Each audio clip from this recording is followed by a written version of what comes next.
അസ്സലാമു അലൈക്കും dear friends. ഇന്നത്തെ നമ്മുടെ സ്പെഷ്യൽ നിങ്ങൾ ആരും ഇതുവരെയും ട്രൈ ചെയ്ത് നോക്കിയിട്ടില്ലാത്ത ഒരു അടിപൊളി വെറൈറ്റി റെസിപ്പിയാണ്. നമ്മുടെ ഈ വീഡിയോ കണ്ടുകൊണ്ടിരിക്കുന്ന സമയത്ത് നിങ്ങൾക്ക് ഇഷ്ടപ്പെടുകയാണെങ്കിൽ ഒന്ന് ലൈക്ക് ചെയ്തേക്കണേ. അതുപോലെ തന്നെ നമ്മുടെ ഈ ചാനൽ ആദ്യമായിട്ട് കാണുന്നവരും ഇതുവരെയും സബ്സ്ക്രൈബ് ചെയ്യാത്തവരും പ്ലീസ് ഒന്ന് സബ്സ്ക്രൈബ് ചെയ്തേക്കണേ. ഞാനിടുന്ന വീഡിയോസ് ഉടനടി കിട്ടുന്നതിനായി സബ്സ്ക്രൈബ് ബട്ടന്റെ തൊട്ടടുത്ത് കാണുന്ന ബെല്ലൈക്കൺ കൂടി ക്ലിക്ക് ചെയ്തിട്ട് ഓൾ എന്ന ഓപ്ഷൻ എനേബിൾ ചെയ്യാനും മറക്കല്ലേ.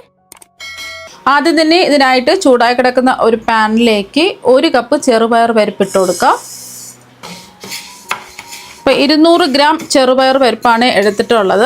ചെറുപയർ പരിപ്പ് നല്ലൊരു മണം വരുന്നത് വരെ ഒന്ന് റോസ്റ്റ് ചെയ്തെടുക്കാം. അപ്പോൾ ഒരു 3 മിനിറ്റ് ആകുമ്പോൾ തന്നെ നല്ലൊരു മണം വരും.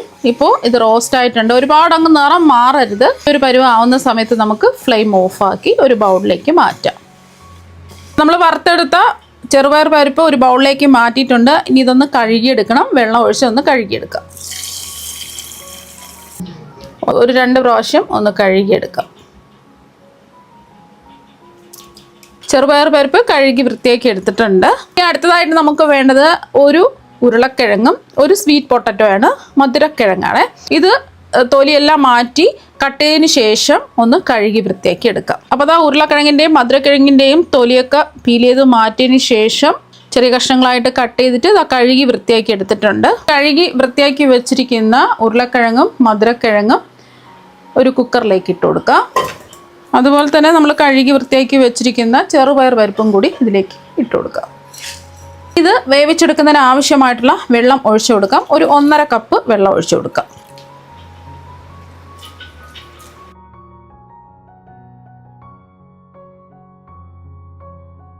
ഇനി കുക്കർ മൂടി വെച്ചിട്ട് മീഡിയം ഫ്ലെയിമിൽ ഒറ്റ വിസിൽ കേൾക്കുന്നവരെ ഒന്ന് വേവിച്ചിട്ടെടുക്കാം. അപ്പോൾ ഒറ്റ വിസിൽ കേട്ടതിന് ശേഷം ഫ്ലെയിം ഓഫാക്കി കൊടുത്തു. ഇതിൻ്റെ ആവി മുഴുവനും മാറിയിട്ടുണ്ട്. തുറന്ന് നോക്കാം. അപ്പോൾ അത് നല്ലതുപോലെ വെന്തിട്ടുണ്ട്. അപ്പോൾ ആ ഒട്ട് നമ്മൾ ഒഴിച്ചു കൊടുത്ത വെള്ളം എല്ലാം കറക്റ്റായിരുന്നു. നല്ലോണം വെന്തിട്ടുണ്ട്. ഒന്ന് ഉടച്ചെടുക്കാം.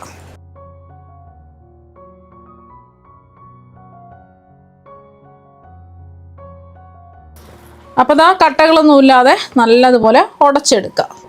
അപ്പോൾ ആ കട്ടകളില്ലാതെ നല്ലവണ്ണം ഉടച്ചെടുത്തിട്ടുണ്ട്. ഇതിലേക്ക് നമ്മൾ ചേർത്ത് കൊടുക്കുന്നത് ശർക്കര പൊടിച്ചതാണ്. ഞാനിപ്പോൾ ഓർഗാനിക് പൊടിച്ച ശർക്കര ആയതുകൊണ്ട് ഉരുക്കിയൊന്നും എടുക്കുന്നില്ല. കല്ലും മണ്ണും അഴുക്കൊക്കെ ഉള്ള ശർക്കരയാണെന്നുണ്ടെങ്കിൽ ഒരു 1/4 കപ്പ് വെള്ളം ഒഴിച്ച് ഒന്ന് ഉരുക്കിയിട്ട് അരിച്ച് ഇതിലേക്ക് ഒഴിച്ചു കൊടുക്കുക. ഞാനിപ്പോൾ ഇതിലേക്ക് 1/4 കപ്പ് ശർക്കര പൊടിച്ചതാണ് ചേർത്ത് കൊടുക്കുന്നത്. ഒന്ന് യോജിപ്പിച്ചെടുക്കാം.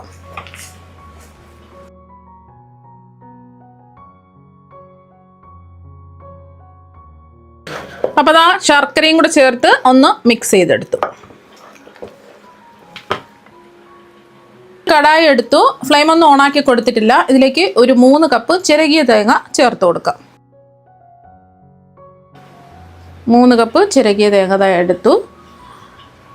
ഇനി മധുരത്തിന് ആവശ്യമായിട്ടുള്ള ശർക്കര ചേർത്ത് കൊടുക്കാം. നമ്മൾ എത്രയാണോ തേങ്ങ എടുത്തിട്ടുള്ളത് അതിൻ്റെ പകുതി ശർക്കര പൊടിച്ചത് ചേർത്ത് കൊടുക്കാം. കല്ലുമണ്ണും അഴുക്കൊക്കെ ഉള്ള ശർക്കര ആണെന്നുണ്ടെങ്കിൽ ഒരു 1/4 കപ്പ് വെള്ളത്തിൽ ഒന്ന് ഉരുക്കി അരിച്ചിട്ട് വേണം ഈ ചിരകിയ തേങ്ങയിലേക്ക് ഒഴിച്ചു കൊടുക്കാൻ. അപ്പോൾ 1.5 കപ്പ് ശർക്കരയാണ് ഇത് എടുത്തിട്ടുള്ളത്. ഇനി ഇതിലേക്ക് നമ്മൾ ഫ്ലേവറിന് വേണ്ടിയിട്ട് 1 ടീസ്പൂൺ ഏലക്കപ്പൊടിയാണ് ചേർത്ത് കൊടുക്കുന്നത്. പഞ്ചസാരയും കൂട്ടി ചേർത്ത് പൊടിച്ച ഏലക്കപ്പൊടിയാണ്. അല്ലാതെ പഞ്ചസാര ചേർക്കാത്ത ഏലക്കപ്പൊടിയാണെന്നുണ്ടെങ്കിൽ 1/2 ടീസ്പൂൺ ചേർത്ത് കൊടുത്താൽ മതി. അപ്പോൾ ഇനി നന്നായിട്ട് കൈ വെച്ചിട്ട് ഒന്ന് മിക്സ് ചെയ്തെടുക്കുക.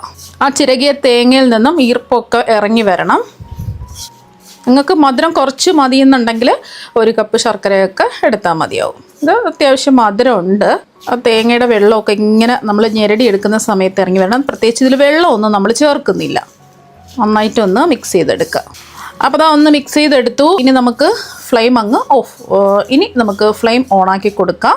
ഇനി ഒരു 2-3 മിനിറ്റ് ഇതുപോലെ ഒന്ന് ഇളക്കി കൊടുക്കാം. നമ്മൾ ഇട്ട് കൊടുത്ത ശർക്കരയൊക്കെ ഒന്ന് ഉരുകി വരണം. ശർക്കര എല്ലാം ഒരു 2 മിനിറ്റ് ആകുമ്പോൾ ഇതുപോലെ ഒന്ന് മെൽറ്റായി വരും. ഇപ്പോൾ കണ്ടില്ലേ, ഒരു 2 മിനിറ്റൊക്കെ ആകുമ്പോൾ ശർക്കര ഒന്ന് മെൽറ്റായി വരും. 1 മിനിറ്റും കൂടി ഒന്ന് ഇളക്കി കൊടുക്കാം. ഒരുപാട് അങ്ങ് കട്ടിയാവരുത്. എന്നാൽ പിന്നെ ചൂട് മാറിക്കഴിയുമ്പോൾ കല്ല് പോലെ ആയിപ്പോവും. ചെറിയൊരു അയവ് വേണം. അപ്പോൾ അത് 1 മിനിറ്റും കൂടി ഒന്ന് ഇളക്കി കൊടുത്തു. ഈ ഒരു പരുവത്തിനാണ് നമുക്ക് കിട്ടേണ്ടത്. ഇനി ചൂട് മാറിക്കഴിയുമ്പോൾ കുറച്ചും കൂടെ ഒന്ന് കട്ടിയാവും. ഇനി ഒരു പാത്രത്തിലേക്ക് 250 ml കപ്പിന് 3 കപ്പ് അരിപ്പൊടി ഇട്ട് കൊടുക്കാം. ഇടിയപ്പം പത്തിരിക്കൊക്കെ എടുക്കുന്ന ഒട്ടും തരിയൊന്നും ഇല്ലാത്ത വറുത്ത പച്ചരിപ്പൊടി വേണം എടുക്കാൻ.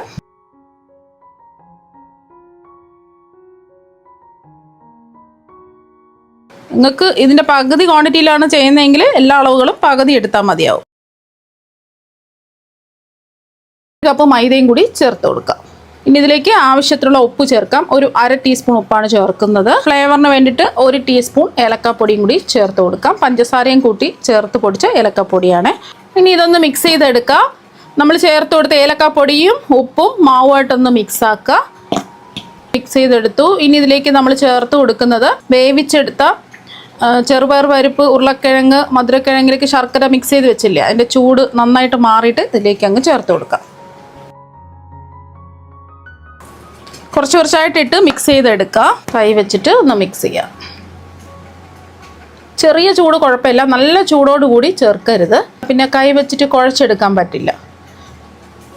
കുറച്ച് കുറച്ചായിട്ടിട്ട് നമുക്ക് മിക്സ് ചെയ്തെടുക്കാം. ഇതിലൊട്ടും തന്നെ നമ്മൾ വെള്ളമൊന്നും ചേർക്കുന്നില്ല.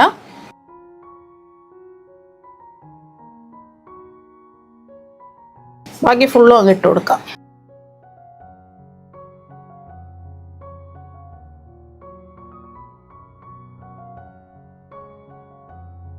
ഒന്ന് കുഴച്ചെടുത്തു. നിങ്ങൾക്ക് കുഴച്ചെടുക്കാൻ പറ്റുന്നില്ല എന്നുണ്ടെങ്കിൽ മാത്രം കുറച്ച് വെള്ളം ചേർത്തിട്ട് കുഴച്ചെടുക്കുക.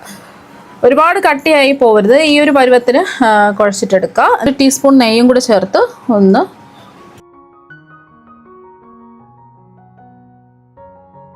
നെയ്യോ എണ്ണയോ എന്തെങ്കിലും ചേർത്തിട്ട് കുഴച്ചെടുക്കുക. ഒന്ന് കുഴച്ചെടുത്തിട്ടുണ്ട്. അത് നമ്മൾ കുഴച്ചെടുത്ത മാവിൽ നിന്നും കുറച്ച് മാവെടുക്കുക, ഒന്ന് ഉരുട്ടിയെടുക്കുക. ചപ്പാത്തിക്കൊക്കെ പരത്തുന്ന ഉരുള പോലെ ഉരുട്ടിയെടുക്കുക. എന്നിട്ട് ഉരുട്ടിയെടുത്ത മാവ് ഇതുപോലെ ഒന്നാക്കുക. ഇതുപോലെ ഒന്നാക്കിയെടുത്തതിന് ശേഷം ഇതിൻ്റെ നടുവിലായിട്ട് ഫില്ലിംഗ് വെച്ച് കൊടുക്കാം. 1 ടീസ്പൂൺ ഫില്ലിംഗ് ആണ് വെച്ച് കൊടുക്കുന്നത്. ഇതൊന്ന് ഫില്ലിംഗ് വെച്ച് കൊടുത്തതിന് ശേഷം ഇങ്ങനെ ഒന്ന് അടച്ചു കൊടുക്കാം.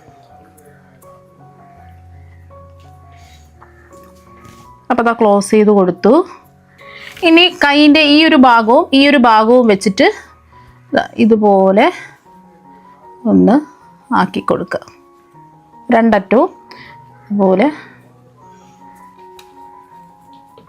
ഈ ഒരു ഷേപ്പിലാണ് റെഡിയാക്കി എടുക്കാൻ വേണ്ടിയിട്ട്. ഒരു ഉന്നക്കായുടെ ഒക്കെ ആ ഒരു ഷേപ്പിൽ ബാക്കിയെല്ലാം നമുക്ക് ഇതുപോലെ തന്നെ റെഡിയാക്കി എടുക്കാം. അപ്പോൾ അതെല്ലാം ഫില്ലിംഗ് ഒക്കെ വെച്ച് റെഡിയാക്കി എടുത്തിട്ടുണ്ട്. ആയിട്ട് ചൂടായി കിടക്കുന്ന എണ്ണയിലിട്ട് ഫ്രൈ ചെയ്തെടുക്കാം.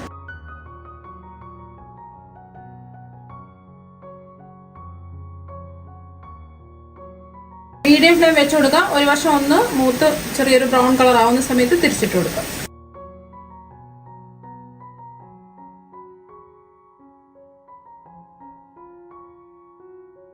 രണ്ട് സൈഡും നല്ലോണം ഒരിഞ്ഞു വന്നിട്ടുണ്ട്. ഇതുപോലെ ചെറിയൊരു ഗോൾഡൻ ബ്രൗൺ നിറം ആവുന്ന സമയത്ത് നമുക്ക് എണ്ണയിൽ നിന്ന് കോരി മാറ്റാം.